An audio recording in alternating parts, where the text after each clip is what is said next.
अस्सलामुअलैकुम, ये है सच न्यूज और मैं हूं महानूर मेराज और मैं हूं हुमा दुरानी। हेडलाइंस आप जान चुके हैं। इब्तिदा है रबे करीम के नाम से जो हमारी दुआओं को कबूल करने वाला है।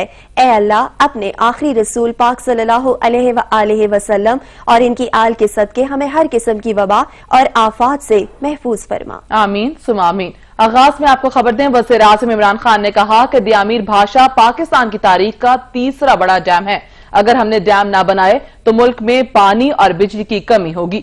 गरीब तबके के लिए सोचना होगा। 90 की दहाई में महंगे फ्यूल से बिजली बनाने के जो फैसले किए गए वो मुल्क के लिए नुकसानदेह साबित हुए। तीसरी बड़ी डैम है हमारी। चाइना ने 5000 बड़ी डैम्स बनाई हुई हैं। टोटल डैम्स उनकी कोई 80,000 हैं, लेकिन जो बड़ी डैम्स हैं वो 5000 हैं, हमारी 3 हैं। हमने फर्नेस ऑयल यानी बाहर से तेल इंपोर्ट करके उसके ऊपर जब बिजली बनानी शुरू की तो उसका प्रेशर पड़ना शुरू हुआ हमारी करेंसी पे। ये याद रखें, जब आपका रुपया गिरना शुरू होता है, सारी चीजें जो बाहर से हम इंपोर्ट करते हैं वो महंगी हो जाती हैं, तो महंगाई बढ़नी शुरू हो जाती है। महंगाई जब बढ़ती है सबसे ज्यादा गरीब आदमी को असर होता है, गुर्बत बढ़नी शुरू हो जाती है। मुल्क के पास फिर वो ताकत नहीं होती कि वो चीजें खरीदें जिससे मुल्क इंपोर्ट करके मशीनरी लगाए, इंडस्ट्री लगाए, वो सब कुछ महंगी हो जाती है। तो हमें बदकिस्मती से ये जो हमने गलत फैसले किए, हमारे पास इतनी ज्यादा बिजली बन सकती थी दरियाओं से, हमने उसके बजाय इंपोर्टेड फ्यूल के ऊपर बिजली बनानी शुरू की। वजीर आजम इमरान खान का कहना है कि मुश्किल फैसले करने वाली कौमें ही तरक्की करती हैं। कोरोना की वजह से लॉकडाउन करने से बेरोजगारी में इजाफा हुआ। वजीर आला को कहता हूं कि SOPs के तहत सियाहों को खोले। यहाँ सारा ऊपर इलाका टूरिज्म के ऊपर कितना डिपेंड करता है, उनकी कितनी जरूरत है कि ये गर्मियों में टूरिज्म आए, और फिर हर जगह गेस्ट हाउसेस बनाए हुए हैं लोगों ने, बड़ा जरिया माश है, आमदनी है लोगों की। तो मुझे पता है कि कितना मुतासर हुआ ये सारा इलाका। मैं चीफ मिनिस्टर साहब से कहूँगा कि SOPs के साथ अभी से तैयारी करें कि इन इलाकों के अंदर टूरिज्म खोलनी शुरू करें।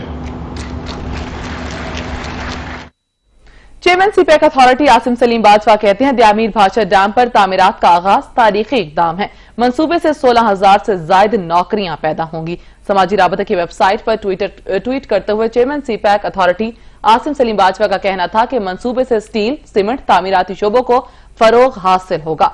मंसूबे से 16,000 नौकरियां पैदा होंगी, जबकि 6.4 मिलियन एकड़ फीट पानी के जखीरे से 12 लाख एकड़ ज़राई इलाका सैराब होगा। जबकि वाज़ा रहे कि दियामीर भाषा डैम पाकिस्तान की वाटर, फूड्स और एनर्जी सिक्योरिटी के लिए अहम मंसूबा है। मंसूबे पर मजमूई तौर पर 1400 अरब रुपए से जायद लागत आएगी। दियामीर भाषा डैम की तामीर से तरबेला और गाजी बरोथा समेत दीगर पन बिजली घरों की सालाना पैदावार पर मुस्बत असरात मुरत्तब होंगे।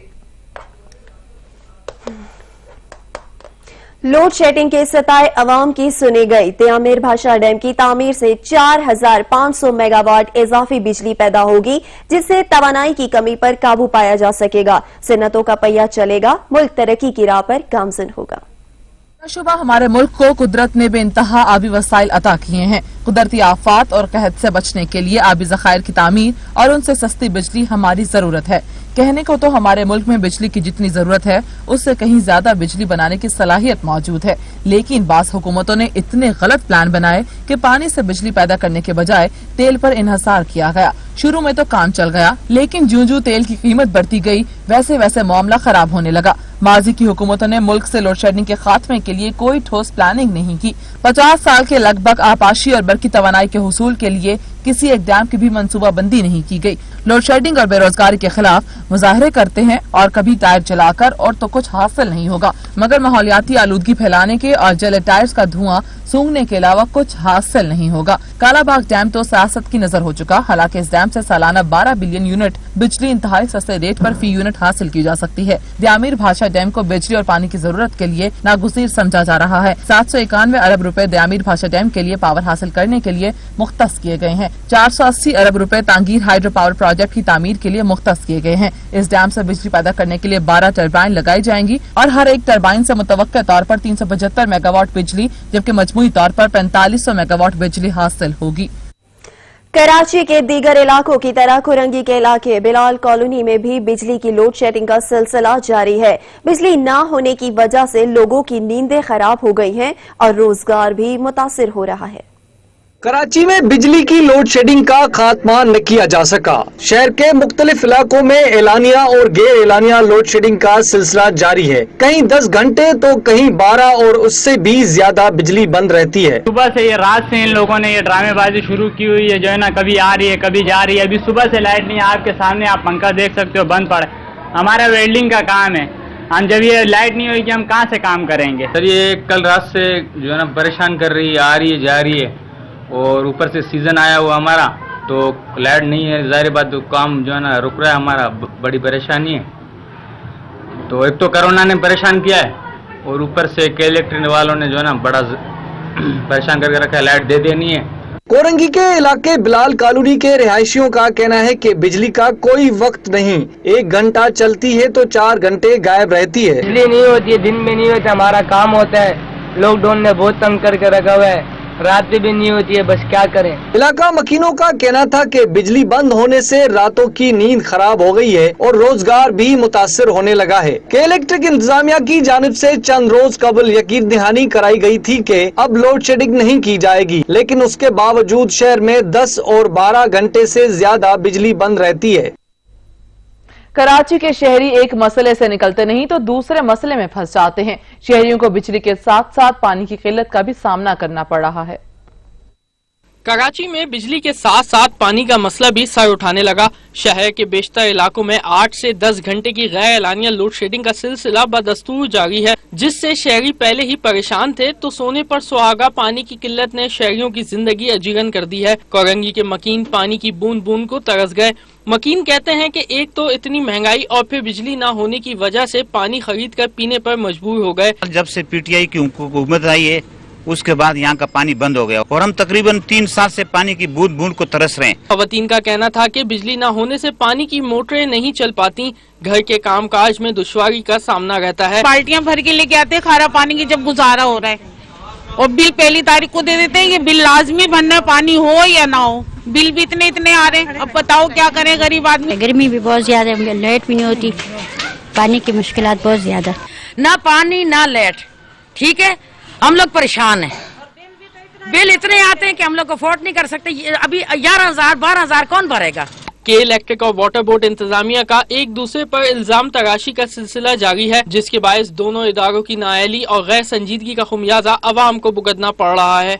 शहरियों को बिजली के साथ साथ पानी के मसाइल का भी सामना करना पड़ रहा है। शहरियों ने हुकूमत से मुतालबा किया है कि इनके मसाइल को फौरी हल कराकर इनको ज़हनी अजियत से छुटकारा दिलाया जाए। कैमरामैन फैजान खान के साथ अता हुसैन, सच टीवी, कराची। सिंध में पाकिस्तान पीपल्स पार्टी की हुकूमत के बावजूद दादू की आवाम की तकदीर ना बदल सके। इस जदीद दौर में भी इलाके काचुकी के लोग पीने के साफ पानी से महरूम, जानवर और इंसान एक ही जगह से पानी पीने पर मजबूर हैं। देखते हैं ये रिपोर्ट। पानी कुदरत की वो नेमत है जिसके बगैर इंसान जिंदा नहीं रह सकता। सिंध में भुट्टो के नाम पर वोट लेने वाली पीपल्स पार्टी ने दादू की आवाम की तकदीर नहीं बदली। इस जदीद दौर में भी लोग पीने के साफ पानी से महरूम हैं।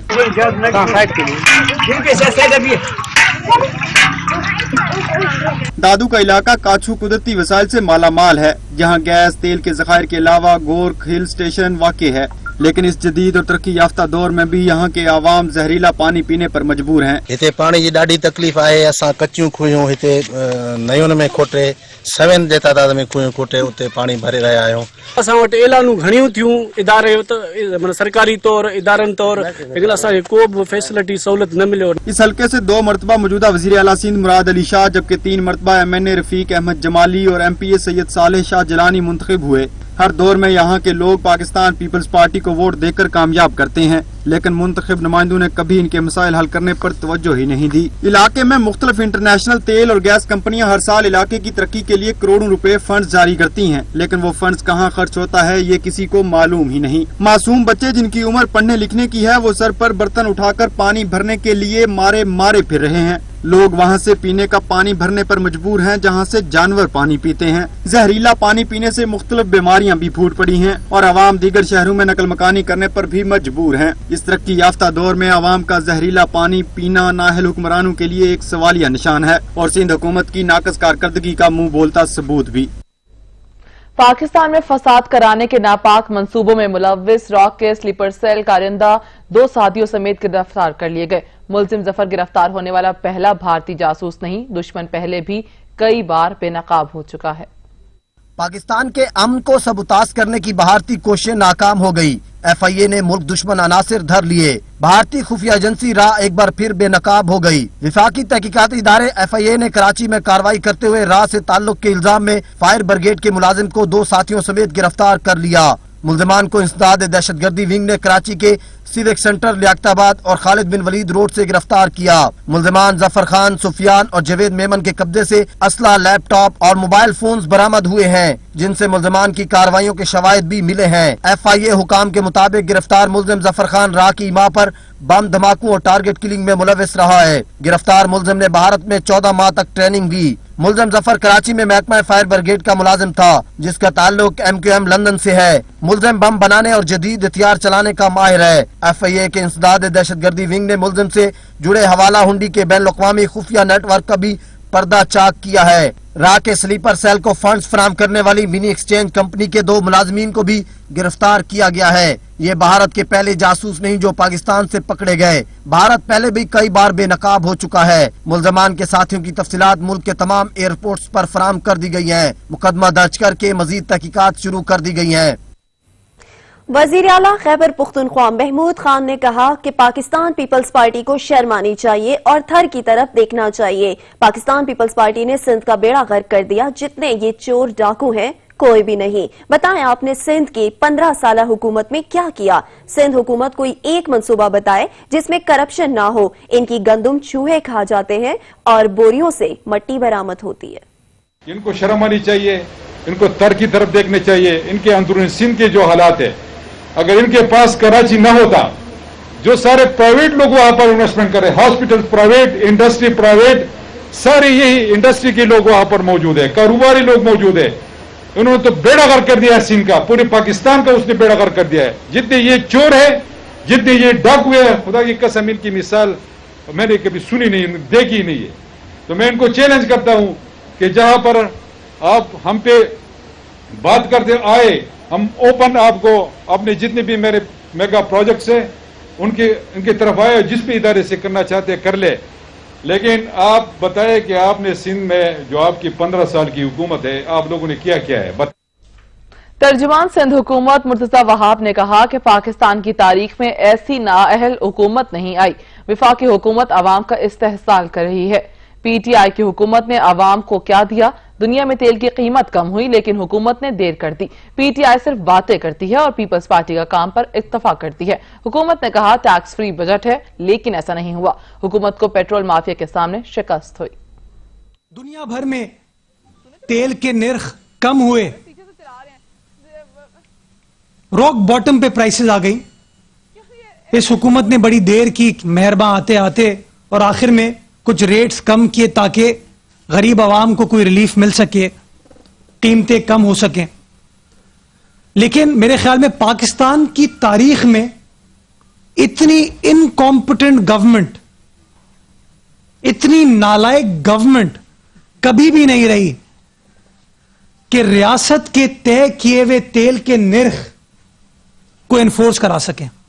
नतीजा क्या हुआ कि उस पेट्रोलियम माफिया के सामने भी इनको घुटने टेकने पड़े और आखिर में 25 या 26 जून को इनको तेल के रेट्स में एक बार फिर इजाफा करना पड़ा। दुनिया भर में रेट कम हो रहे थे। पाकिस्तान वो बदनसीब कौम है जिसके साथ एक बार फिर उन्होंने इस्तेहसाल किया। और याद रहे, ये वो लोग हैं जो कि floor of the national assembly में ऑपोजिशन के दिनों में कहते थे कि इतना % टैक्स है, हम टैक्स कम कर देंगे हुकूमत में आने के बाद। इस वक्त गालिबन शायद 50% पेट्रोलियम सरचार्ज या टैक्स की मद में, लेवी की मद में ये मौजूदा हुकूमत ले रही है। ये एक और खतरनाक यू टर्न अवाम दुश्मनी का इस हुकूमत ने लिया। इस्लामाबाद हाई कोर्ट ने वजीर आजम के 15 माविनी खसूसी की तैनाती के खिलाफ केस में फरीकैन को चौथी और आखिरी बार नोटिस जारी कर दिया। अदालत ने रिमार्क्स दिए कि आइंदा समाअत पर जवाब जमा नहीं कराया गया तो यकतरफा कार्रवाई की जाएगी। जुल्फी बुखारी, सानिया निशर समेत तमाम माविनी खसूसी की तैनाती के खिलाफ केस की समाअत इस्लामाबाद हाई कोर्ट के डिवीजन बेंच पर मुश्तमल जस्टिस आमिर फारूक और जस्टिस मियागुल हसन औरंगजेब की विफाक की जानिब से डिप्टी अटॉर्नी जनरल राजा खालिद महमूद अदालत में पेश हुए। वकील दरख्वास्त गुजार डॉक्टर JM चौधरी ने मौक़िफ़ अपनाया कि मावनीन खसूसी विफाकी और वजीर मुमलिकत के बराबर इख्तियार इस्तेमाल कर रहे हैं। इस हवाले से वजीर आज़म ऑफिस से जवाब तलब किया जाए। BA तालीम वालों को मावनी खसूसी तैनात किया गया है, इसलिए इन्हें काम से रोकने के अहकाम जारी किए जाए। अदालत ने समाअत अगस्त के दूसरे हफ्ते तक मुलतवी कर दी। एहतसाब अदालत ने ठट्ठा वाटर सप्लाई रेफरेंस में आसिफ अली जरदारी पर वीडियो लिंक के जरिए फर्द जुर्म आयद करने का फैसला कर लिया। अदालत ने नैब को फर्द जुर्म के लिए वीडियो लिंक इंतजाम करने का भी हुक्म कर दिया। एहतसाब अदालत के जज आजम खान ने ठट्ठा वाटर सप्लाई रेफरेंस पर हुक्मनामा जारी किया। जारी अकाउंट्स केसेस के ठट्ठा वाटर सप्लाई रेफरेंस में साबिक सदर आसिफ अली जरदारी ने एक बार फिर अदालत पेशी से मुआसरत कर ली। आसिफ अली जरदारी ने मौक़िफ़ अपनाया कि कोरोना और बीमारियों की वजह से अदालत में पेश नहीं हो सकता। एहतसाब अदालत ने आसिफ अली जरदारी के शरीक मुलजिम इशफाक लगारी को इश्तिहारी करार देते हुए मुकदमे से अलग कर दिया। अदालत ने आसिफ अली जरदारी समेत 14 मुलजिमान को 4 अगस्त को तलब कर लिया है। साबिक वजीर आला पंजाब शहबाज शरीफ के खिलाफ 20 साल पुराना केस बंद कर दिया गया। नैब लाहौर की जानिब से लीगी रहनुमा पर जून सन 2000 में इंक्वायरी का आगाज किया था।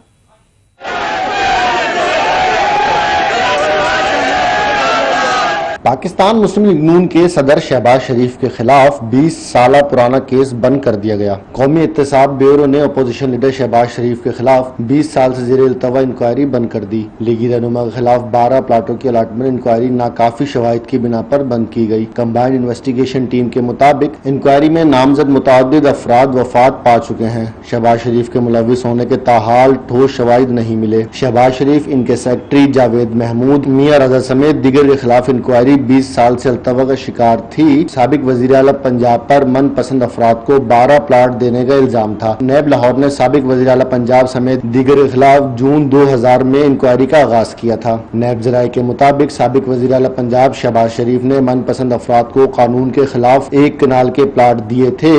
नैब ने तफ्तीश शुरू की तो प्लाटों की मनसूखी का हुक्म दे दिया गया। पंजाब असम्बली में अपोजिशन लीडर हमजा शहबाज के खिलाफ मनी लॉन्ड्रिंग और आमदन से जायद असासजात केस में जुडिशियल रिमांड में तासीर कर दी गई। नैब की जानिब से अदालत को जल्द अज जल्द रेफरेंस दायर करने की भी यकीन दहानी करवा दी गई। मनी लॉन्ड्रिंग और आमदन से जायद असासजात केस की समाअत हुई। हमजा शहबाज के जुडिशियल रिमांड में 28 जुलाई तक तोसी कर दी। हमजा शहबाज को लाहौर की एहतसाब अदालत में पेश किया गया। अदालत ने प्रोसिक्यूटर से इस्तफसार किया कि मनी लॉन्ड्रिंग केस का रेफरेंस क्यों दायर नहीं किया जा रहा, जिस पर नए प्रोसिक्यूटर ने जवाब दिया कि रेफरेंस के लिए शहबाज शरीफ से तहकीकात दरकार है, वो ताउन नहीं कर रहे। वकील हमजा शहबाज का कहना था कि हमजा शहबाज को जानबूझकर जेल में रखा गया, जिस पर अदालत ने रिमार्क्स देते हुए कहा कि ये बातें इधर करने वाली नहीं। अदालत ने हमजा शहबाज के खिलाफ रेफरेंस जल्द अज जल्द दायर करने का हुक्म दे दिया। नबील नकवी, सच न्यूज, लाहौर। मॉनसून बारिशों ने मुल्क में अपना रंग जमा रखा है। मौसम का हाल बताने वालों ने मजीद अब्र करम बरसने की नवीद सुनाई है। मुल्क के बेशतर हिस्सों में बारिशों से तपिश और हबस में कमी आएगी। श्रीनगर और जम्मू में मौसम खुश्क रहने का इम्कान है। बारामूला में बारिश बरस सकती है।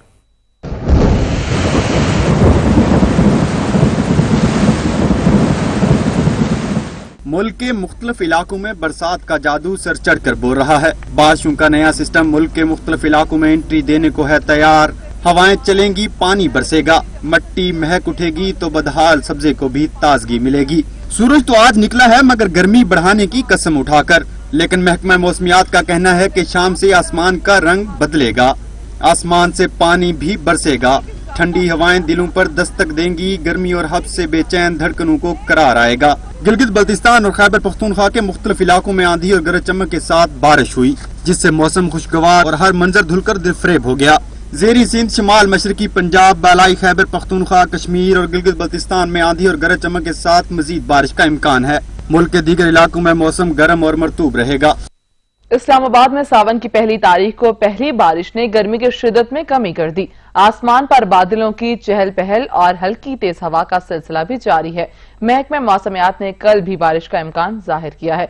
मजीद जानेंगे असलम खोकर से। असलम बताएगा।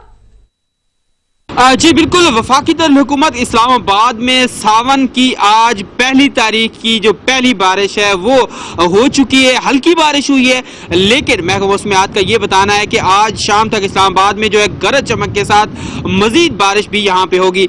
मेरे कैमरामैन इमरान आपको दिखा सके तो इंतहाई खूबसूरत मौसम इस वक्त बन चुका है। सुबह से जो है वो बहुत ज्यादा गर्मी थी, हब्स था, लेकिन अभी थोड़ी देर पहले आसमान पर जो है एकदम से जो है बादल हमें नजर आए। काले बादल यहाँ पे छाए हुए हैं, हवा चल रही है, हवा में नमी का तनासब जो है वो 66% है, जबकि महकमा मौसमियात की जानिब से 80% जो है 80% जो है वो बारिश का इम्कान जाहिर किया गया है। इस्लामाबाद और जो बालाई इलाके हैं, खैबर पख्तूनख्वा है, कश्मीर है, वहां पर जो है वो बारिश का बताया गया है। ताम इस वक्त इंतहाई खूबसूरत मौसम बना हुआ है, हवा जो है वो चल रही है, परिंदे जो है वो चहचहा रहे हैं, बादल जो है वो एक जगह से दूसरी जगह जा रहे हैं। तो सावन की पहली बारिश के साथ ही मौसम जो कदरे बेहतर हो गया है। दर्जा हरारत जो है वो गिरकर इस वक्त जो दर्जा रिकॉर्ड किया गया है वो 29 डिग्री सेंटीग्रेड इस्लामाबाद का दर्जा हरारत रिकॉर्ड किया गया है। अब सावन की बारिशों का भी बताया जा रहा है कि वो इस दफा मामूल से 10% जो ज्यादा बारिशें होंगी, तो इससे यकीनन मौसम और दर्जा हरारत पे जो काफी ज्यादा फर्क पड़ेगा। आज रात इस्लामाबाद में जो है वो मजीद बारिश होगी, लेकिन गरज चमक भी इसके साथ होगी। जी सही, बहुत शुक्रिया असलम खोकर आपका। खबरों का सिलसिला जारी रहेगा, लेकिन यहाँ पर लेंगे एक ब्रेक। हमारे साथ रहिए। ब्रेक के बाद आपको बताएं 11 साल बाद भी फीफा गोल प्रोजेक्ट का काम नामुकम्मल है। मंसूबे पर फीफा के अब तक 8.5 करोड़ रुपए खर्च हो चुके हैं, जबकि 2006 में फीफा ने हॉक्स पे जमीन पर कराची प्रोजेक्ट की मंजूरी दी थी। आपको बताएं कराची में 11 साल बाद भी फीफा गोल प्रोजेक्ट का काम नामुकम्मल है। मंसूबे पर फीफा के अब तक 8.5 करोड़ रुपए खर्च हो चुके हैं। आपको बताएं कि 4 साला मंसूबे के तामीराती काम का आगाज 2009 के आखिर में किया गया, जबकि 2015 में काम को ऐसा ब्रेक लगा कि फिर काम दोबारा शुरू ना हो सका। फीफा तामीराती कंपनी को 5,06,000 अमरीकी डॉलर्स दे चुकी है, जबकि जिम्मेदारों के नाअहली और अदम तवज्जो ने मरकजी इमारत को खंडर बना दिया। ग्राउंड पर ग्रास है और ना ही बिल्डिंग में बिजली, गैस और पानी की भी फराहमी मुअत्तल है। कराची में 11 साल बाद भी फीफा गोल प्रोजेक्ट का काम नामुकम्मल। मंसूबे पर फीफा के अब तक 8.5 करोड़ रुपए खर्च हो चुके। 2006 में फीफा ने हॉक्स पे जमीन पर कराची प्रोजेक्ट की मंजूरी दी थी, जबकि 4 साला मंसूबे के तामीराती काम का आगाज 2009 के आखिर में हुआ। 2015 में काम को ऐसा ब्रेक लगा कि फिर काम दोबारा शुरू ना हो सका, जबकि फीफा तामीराती कंपनी को 5,06,000 अमरीकी डॉलर्स दे चुकी है। जिम्मेदारों की नाअहली और अदम तवज्जो ने मरकजी इमारत को खंडर बना दिया।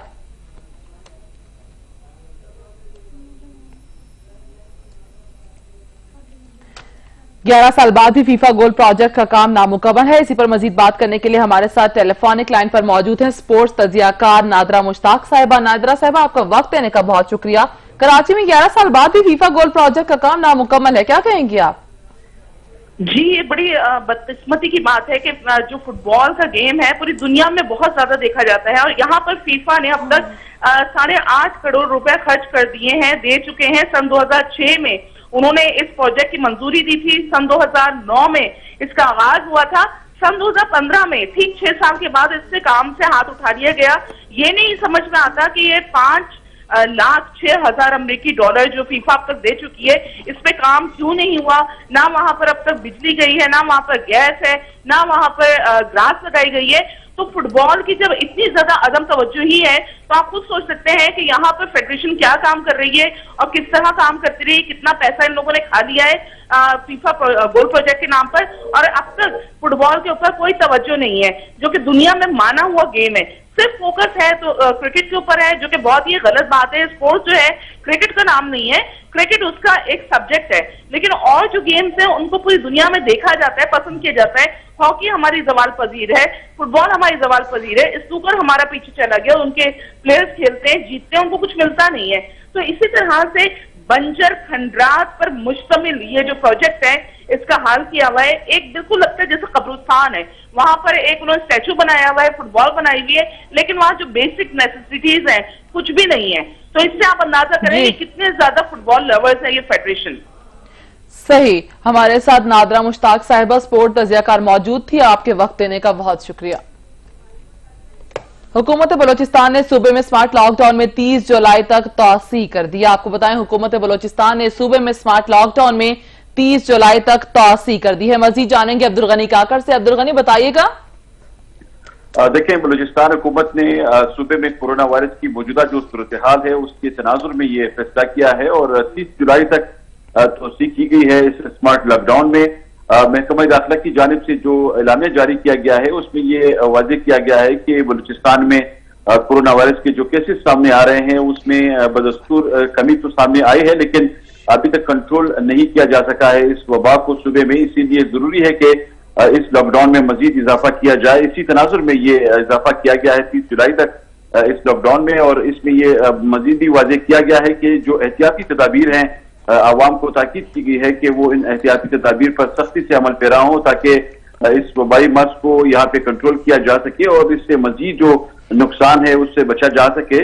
इस इलामे में ये भी ताकीद की गई है कि दफा 144 के तहत जो एहतियाती तदाबीर बताई गई हैं सूबे भर में, अवाम उस पर भी अमल दरामद को यकीनी बनाए और जिस तरह एहतियाती तदाबीर अब तक इख्तियार की जाती रही हैं उसी तरह वो जारी रखी जाए 30 जुलाई तक, ताकि सूबे भर में ये जो सूरत हाल है इसमें बतदरीज बेहतरी लाई जा सके। जी, बहुत शुक्रिया अब्दुल गनी काकर, आप हमें अपडेट कर रहे थे। मुल्क में महंगाई की लहर में इजाफे ने पेशावर के शहरियों को तशवीश में मुब्तला कर दिया। ईद कुर्बान करीब आते ही सब्जियों की कीमतों में इजाफा हो गया। मजीद जानते हैं वाजिद शहजाद से। वाजिद शहजाद, बताइएगा। हाँ जी बिल्कुल, ईद कुर्बान आते ही पेशावर में महंगाई का जिन वो सर चढ़ कर बोल रहा है। अगर मैं कीमतों के हवाले से बताता चलूँ तो शाय खुर्द नोश की कीमतों के अलावा जो सब्जी की कीमतें हैं वो भी आसमान से बातें करते हुए दिखाई दे रही हैं। मैं इस वक्त मौजूद हूँ पेशावर की सब्जी मंडी में। अगर मेरा कैमरामैन बताता चले तो सब्जी की कीमतों के हवाले से बताऊँ तो सब्जी की जो टमाटर सबसे ज़्यादा इस्तेमाल होने वाला है उसकी कीमतों में जो है इजाफा कर दिया गया है।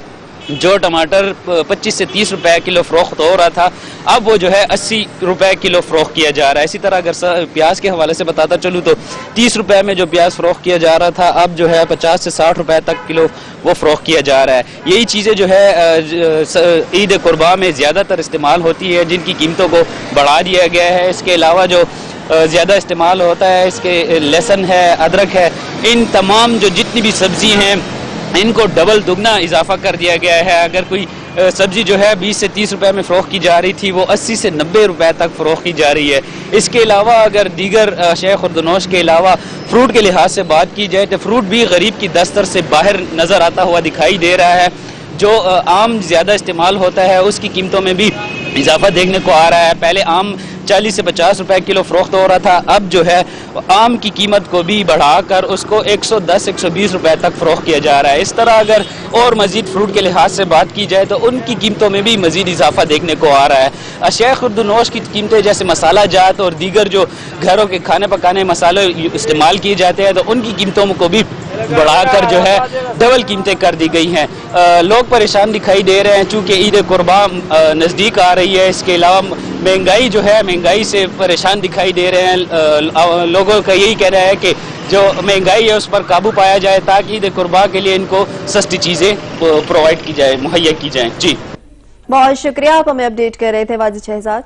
मुल्क भर में कोरोना के केसेस में मुसलसल कमी देखी जा रही है। वायरस को शिकस्त देने वालों की तादाद बढ़ रही है। 1,72,810 अफराद सेहतयाब हो चुके, जबकि गुज़श्ता 24 घंटों के दौरान 2,165 नए केस रिपोर्ट हुए। मजीद 67 अफराद जान की बाजी हार गए। हुकूमती इक़दामात के बायस कोरोना कंट्रोल में आने लगा। National command and operation centre की जानिब से जारी किए गए ताज़ा अदाद-ओ-शुमार के मुताबिक मुल्क में कोरोना से सेहतयाब अफराद की तादाद एक्टिव केसेस से ज्यादा है और ताहाल 1,72,810 कोरोना मुतासरीन सेहतियाब हो चुके हैं। पाकिस्तान में इस वक्त कोरोना के एक्टिव केसेस की तादाद 77,573 है। मुल्क भर में कोरोना वायरस के 2,165 नए केसेस रिपोर्ट हुए। केसेस की तादाद 2,55,769 हो गई है। गुज़श्ता 24 घंटों में कोरोना से 67 अफराद जाँ बहक हुए। वायरस से जाँ बहक होने वाले अफराद की तादाद 5,386 हो गई। सिंध में कोरोना केसेस की तादाद 1,07,773, पंजाब में 88,045, खैबर पख्तूनख्वा में 31,001, बलोचिस्तान में 11,239, इस्लामाबाद में 14,315, आजाद जम्मू कश्मीर में 1,688 और गिलगित बल्तिस्तान में कोरोना केसेस की तादाद 1,708 तक जा पहुंची है।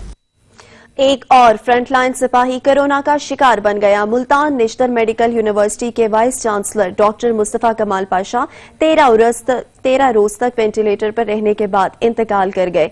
डॉक्टर मुस्तफा कमाल पाशा की नमाज जनाजा बाद नमाज असर अदा की जाएगी। कोरोना के खिलाफ जंग लड़ते सफ़े अव्वल के सिपाही कोरोना का शिकार बन गए। मुल्तान के नेशनल मेडिकल यूनिवर्सिटी के वाइस चांसलर डॉक्टर मुस्तफा कमाल पाशा कोरोना वायरस से दम तोड़ गए। जनूबी पंजाब की वाहिद मेडिकल यूनिवर्सिटी के वाइस चांसलर डॉक्टर मुस्तफा कमाल पाशा में गुज़श्ता माह कोरोना वायरस की तस्दीक हुई थी, जिसके बाद उन्हें अस्पताल मुंतकिल किया गया। ताहम हालत बिगड़ने पर उन्हें कार्डियोलॉजी अस्पताल मुंतकिल किया गया था। उनके फेफड़ों ने काम करना छोड़ दिया था। डॉक्टर मुस्तफा कमाल पाशा गुज़श्ता 13 रोज से वेंटिलेटर पर थे। डॉक्टर मुस्तफा कमाल पाशा मारूफ सर्जन थे। कोरोना के मरीज पड़ने पर उन्होंने दफ्तरी उमूर को छोड़कर अपनी ड्यूटी वार्ड में लगवा ली थी। मुस्तफा कमाल पाशा को नमाज जनाजा के बाद सुपुर्द खाक किया जाएगा। डॉक्टर मुस्तफा कमाल पाशा के इंतकाल पर वज़ीर आला पंजाब उस्मान बुज़दार और वज़ीर सेहत डॉक्टर यास्मीन राशिद ने अफसोस का इजहार किया है। पाकिस्तान में ईरान के सफीर सैयद मोहम्मद अली हुसैनी का कहना है कि चीन के साथ बाहिमी ताल्लुकात आगे बढ़ रहे हैं। स्ट्रैटेजिक ताउन जामे दस्तावेज होगी, इससे दोनों मुल्कों के ताल्लुकात को फरोग मिलेगा। ईरान और चीन के दरमियान 25 साल बाहिमी ताउन बढ़ाने पर अब दुनिया की नजर है। मंसूबे का फ्रेमवर्क तैयार कर लिया गया। दोनों तरफ से तफसीलात का जायजा लिया जा रहा है, लेकिन अभी तक उसे हतमी शक्ल नहीं दी गई। पाकिस्तान में ईरानी सफीर मोहम्मद अली हुसैनी का कहना है कि ईरान की हिकमत अमली दोस्ताना और तामीरी बुनियादों पर बाहिमी ताल्लुकात को बढ़ाना है। इस तनाजुर में दोनों ममालिक ने अपने तवील मुद्दती ताल्लुकात की मनसूबाबंदी करके ताल्लुकात की संगे बुनियाद रखी। चीनी सदर ने 2016 में तेहरान दौरे के मौके पर 25 साला मंसूबा पेश किया था। मंसूबे पर दोनों फरीकों ने खैर मकदम किया और ईरानी सफीर ने कहा कि मगरब ने हमेशा सीपैक बुनियाद पर प्रोपेगेंडा किया। स्ट्रैटेजिक और सीपैक के मंसूबे खिते के लिए सूदमंद साबित होंगे। सऊदी इत्तेहाद की यमन पर जारियत जारी है। अल हदीदा पर सऊदी तैयारों ने शदीद गोलाबारी और मिसाइल दाग दिए। सऊदी इत्तेहाद ने बार बार जंगबंदी की खिलाफ वर्जी की। मगरबी यमन के सूबे अल हदीदा के मुख्तलिफ इलाकों में गोलाबारी और मिसाइल हमले किए गए। हमलों में जानी और माली नुकसान की रिपोर्ट अभी तक सामने नहीं आई। दिसंबर 2018 को स्टॉकहोम में यमनी फौज और सऊदी इत्तेहाद के दरमियान अल हदीदा सूबे में फायरबंदी पर इत्तफाक हुआ। सऊदी इत्तेहाद ने कभी भी इस फायरबंदी का एहतराम नहीं किया। सऊदी इत्तेहाद तहशियाना हमलों और यमन का सख्त तरीन मुहासरा करने के बावजूद अभी तक अपना कोई भी मकसद हासिल नहीं कर सका। ईरान के वज़ीर ख़ारिजा मोहम्मद जवाद ज़रीफ यमन के हक में बोल उठे। कहते हैं यमन के खिलाफ सऊदी इत्तेहाद की जाहरियत और मुहासरा काबिल कबूल नहीं। ईरान यमन के लिए इमदाद भेजने का सिलसिला जारी रखेगा। ईरान के वज़ीर ख़ारिजा जवाद ज़रीफ ने यमन के नेशनल साल्वेशन हुकूमत के वज़ीर ख़ारिजा हशाम शर्फ अब्दुल्ला से गुफ्तगू की। उन्होंने इस दौरान कहा कि यमन बहरान का वाहिद हल सियासी तरीकेकार है। ईरान में इस सिलसिले में हमेशा यमनी और बैनुल अक़वामी फरीकों के साथ तामीरी ताउन करता रहा है और करता रहेगा। जवाद ज़रीफ ने यमन के अराज़ी सालमियत, यमनी गिरोह के दरमियान इत्तेहाद और हुकूमत की तश्कील के लिए मुज़ाकरात को अमन इस्तेहकाम का रास्ता करार दिया गया और कहा कि यमन तमाम यमनी गिरोहों का है। उन्होंने यकीन दहानी करवाई कि पाबंदियों के बावजूद यमन के लिए इमदाद भेजने की कोशिशें जारी रखी जाएंगी। सईद कायम हुसैन शाह का जामिया इमाम खुमैनी और इमाम खुमैनी ट्रस्ट माड़ी इंडस म्यावाली के साथ 38 साला सफर इख्तिताम पजीर हुआ। मेंबर इस्लामी नजरियाती कौंसिल अलामा सईद इफ्तिखार हुसैन नकवी ने इनकी खिदमात के सिले में इनकी आखिरी आरामगाह जामिया इमाम खुमैनी के मरकजी दरवाजे के सामने बनाई है। तफसील देखते हैं जाहिद अब्बास की रिपोर्ट में। सैयद कायम हुसैन शाह का जामिया इमाम खुमैनी और इमाम खुमैनी ट्रस्ट माड़ी इंडस मियांवाली के साथ 38 साल सफर इख्तिताम पजीर हुआ। अल्लामा सैयद खार हुसैन नकवी ने इन्हें इनकी खिदमात के एवज इनकी आरामगाह जामिया इमाम खुमैनी के मरकजी दरवाजा के सामने बनाई। 1981 में मौलाना मोहम्मद हुसैन बल्तिस्तानी रोंदो वाले माड़ी इंडस जिला मियांवाली में पेश नमाज के तौर पर आए तो उन्होंने सैयद मोहम्मद हुसैन शाह को यहाँ मदरसा बनाने की तजवीज दी। इस तजवीज को देखते हुए सैयद मोहम्मद हुसैन शाह ने यहाँ मदरसा के लिए जमीन अतिया की और मदरसा को बनाने और इसको चलाने के लिए अल्लामा सैयद खार हुसैन नकवी को इस्लामाबाद से यहाँ आने की दावत दी गई। अल्लामा सैयद खार हुसैन नकवी ने 1982 में मदरसे की तामीर का आगाज किया तो मदरसा के माली मामलात देखने के लिए सैयद मोहम्मद हुसैन ने अपने छोटे भाई सैयद कायम हुसैन को मदरसा में तैनात कराया। मदरसे की तामीर और तरक्की जारी रही तो सैयद कायम हुसैन भी अल्लामा सैयद खार हुसैन नकवी के दस्तबाजू बनकर बस्ती बस्ती मीलों का सफर तय करके मदरसा के लिए काम करते रहे। सैयद कायम हुसैन की मेहनतों और कोशिशों को देखते हुए अल्लामा सैयद खार हुसैन नकवी ने सैयद कायम हुसैन को मदरसा का नाज़िम तैनात करके इनकी जिम्मेदारियां और बढ़ा दी। इदारा मुसलसल तरक्की करता रहा। जामिया इमाम खुमैनी से इमाम खुमैनी ट्रस्ट भी मार्ज़ वजूद में आया जिसमें गरीब और नादार अफराद की शादियां, पानी के नलके और टरबैन, सेहत की सहूलियात के लिए अस्पताल और डिस्पेंसरीज, तालीम के लिए स्कूल और कॉलेजेस, वोकेशनल सेंटर गज के जिंदगी के हर शोबे में गरीब और नादार अफराद की मदद के लिए शोबाजात बनते गए तो मिंबर इस्लामी राती कौंसल अल्लामा सैयद खार हुसैन नकवी के साथ साथ सैयद कायम हुसैन भी दस्तबाजू बनकर काम करते रहे। मियांवाली में कत्ल की दुश्मनियों को सुलह में बदलना होता या कोई भी इदारा के मुखालिफ सरगर्मियां सर अंजाम देने वाला सबके सामने सैयद कायम हुसैन सीसा पिलाई हुई दीवार साबित होते। यही वजह थी कि इनके रस्म कुल पर चेयरमैन इमाम खुमैनी ट्रस्ट मिंबर इस्लामी राती कौंसल अल्लामा सैयद खार हुसैन नकवी ने वीडियो लिंक के जरिए खिताब करते हुए सैयद कायम हुसैन की बात की तो हर आंख अशकबार थी। इनका कहना था कि आज मेरा भाई मेरी ताकत मुझसे जुदा हुई, इनकी खिदमात को हमेशा याद रखा जाएगा। अल्लामा सैयद खार हुसैन नकवी का कहना था कि सैयद कायम हुसैन शाह की खिदमात के इतराफ में इनकी आखिरी आरामगाह जामिया इमाम खुमैनी के मरकजी दरवाजा के सामने बनाई गई है। अल्लाह ताला इनकी मग़फ़िरत करे, इनके दर्जात बुलंद करे। कैमरामैन मुमताज अली के साथ जाहिद अब्बास, सच न्यूज मियांवाली। पाकिस्तान में कतर के सफीर शेख सऊद बिन अब्दुर्रहमान ने सदर मुमलिकत डॉक्टर आरिफ अलवी से मुलाकात की। सदर मुमलिकत डॉक्टर आरिफ अलवी ने कतरी सफीर को जिम्मेदारी संभालने पर मुबारकबाद दी। सदर मुमलिकत डॉक्टर आरिफ अलवी ने कहा कि पाकिस्तान कतर के साथ अपने ताल्लुकात को खुसूसी अहमियत देता है। पाक कतर ताल्लुकात को एक मजबूत सियासी और मुआशी शराकत में तब्दील करना चाहता है। दोनों ममालिक के माबैन मुख्तलिफ शोबों में बाहिमी ताउन के जबरदस्त इम्कानात मौजूद हैं। पाकिस्तान में सरमायाकारी के बेपनाह मौके हैं। सदर मुमलिकत डॉक्टर आरिफ अलवी ने कहा कि कतर मुसलमानों के खिलाफ भारतीय जुल्म बर्बरियत का नोटिस ले कश्मीर की सूरत हाल से इलाकाई अमन सलामती को शदीद खतरात लाहक हैं। OIC और बैनुल-अक़वामी बिरादरी कश्मीरियों के हक़ खुद इरादियत के लिए अमली इक़दामात उठाने में अपना किरदार अदा करे। सदर ने अफगान अमन मुज़ाकरात की मेजबानी में कतर के किरदार को भी सराहा। कतरी सफीर ने अफगान मुहाजिरीन की मेजबानी में पाकिस्तान के मुस्तकिल किरदार की भी तारीफ की।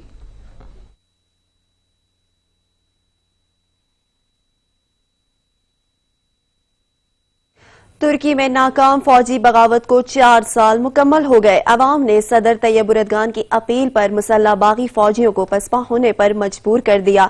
बगावत नाकाम बनाने की कोशिश में सैकड़ों अफराद जान की बाजी हार गए। साजिश में मुलविस तमाम अफराद को सजाएं सुनाई जा चुकी हैं। 15 जुलाई 2016 की शब तुर्क फौज के कुछ बागियों ने मुंतखब सदर रजब तैयब उर्दवान की हुकूमत का तख्ता उलटकर इक्तदार पर कब्जा करने की कोशिश की।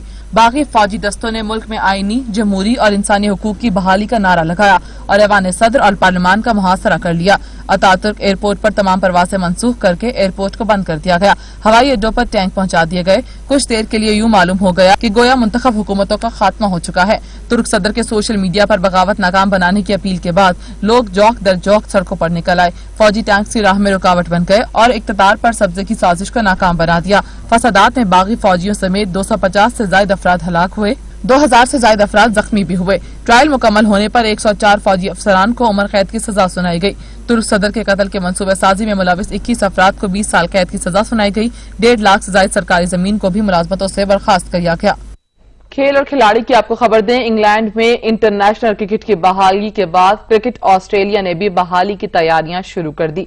क्रिकेट ऑस्ट्रेलिया ने शेड्यूल का भी ऐलान कर दिया। Smashed away over cover. A roll away to the fence as well. So nice little counter punch by the Sixers. इफ्तिताई मैच 3 दिसंबर को एडिलेड स्ट्राइकर्स और मेलबोर्न रेनिगेट्स के दरमियान खेला जाएगा। लीग में मजमूई तौर पर 62 मैचेस शेड्यूल हैं। फाइनल 6 फरवरी को तय है। दूसरे मरहले में गैर मुल्की खिलाड़ियों के नामों का ऐलान होगा। Big ball shot. What a shot. Interesting. Maxwell now. He's got him, has he? Smith takes him on, hasn't got enough, should be caught, tough in the conditions. Hanscom takes the catch. Her team में 2 गैर मुल्की cricketers को शामिल किया जा सकता है। Cricket Australia के मुताबिक विमेन लीग के मैचेस 17 अक्टूबर से 29 नवंबर तक खेले जाएंगे। That's good from Hill. That's what Mark was talking about. Whack away over mid-wicket. Oh, what a catch. Nice work in the crowd as well. Canfield, if he get him, moves around in the crease. Gets him all the way. Yeah, got enough of it. माली मुश्किलात के शिकार cricket Australia को big bash मुकाबलों से TV rights के जरिए भारी आमदन हो सकेगी। मुंतजामीन की जानिब से मैचेस के दौरान कोविड-19 SOPs पर मुकम्मल अमल कराने का दावा किया गया है। दूसरी जानिब ICC की तरफ से ऑस्ट्रेलिया में अक्टूबर-नवंबर में शेड्यूल वर्ल्ड T20 के इल्तवा का बाकायदा ऐलान जल्द मुतवक्के है। दौरा इंग्लैंड के लिए मौजूद पाकिस्तानी टीम ने तरबियती सेशन के दूसरे मरहले का आगाज कर दिया है। दूसरे मरहले में तमाम खिलाड़ी यकजा होकर रोजाना की बुनियाद पर 2-2 सेशंस में हिस्सा ले रहे हैं। खिलाड़ियों को टिप्स देने के लिए कोचेस की टीम भी साथ मौजूद है।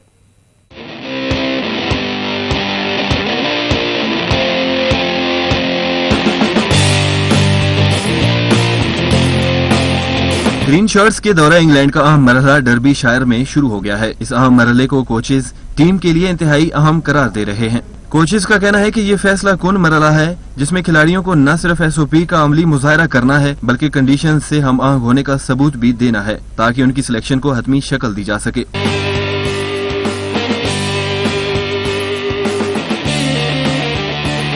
डर्बी शायर में तरबीती सेशन के पहले रोज खिलाड़ियों ने दिन का आगाज मामूल की वर्जिश से किया, जिसके बाद ऑन ग्राउंड सरगर्मियों का आगाज हुआ। खिलाड़ियों को कोचेज ने बैटिंग, बॉलिंग और फील्डिंग से मुतालिक तरबियत दी। इससे कबल खिलाड़ियों को डॉक्टर्स की जानिब से एक बार फिर SOP के हवाले से ब्रीफ किया गया।